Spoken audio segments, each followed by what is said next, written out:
Hi, it's me Harley at welcome sa video na ito. Before I entered the world of multimedia arts and business, una ko nang kinahiligan yung music.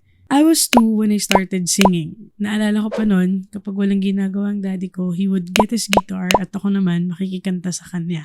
And there was a time when my mom and I went to the mall to look for a cassette tape ng Jessa Saragosa album dahil isa yun sa mga kinakanta ko dati nung bata pa ako sa mga handaan o kapag may bisita. And I enjoyed being the center of attention dahil siguro nakikita ko na natutuwa sila. Magmula noong bata pa ako hanggang ngayon na 30 na ako, music and me were inseparable. Yung pagtugtog, yung pagkanta, kahit saan o kung para kanino, gagawin ko pa rin. Dahil masaya ako kapag may napapangiti ako o may natutuwa sa tuwing napapakinggan ako o napapanood. Kaya naman, on this new journey, I want to share my music with you to keep it alive sa buhay ko until the generations after me.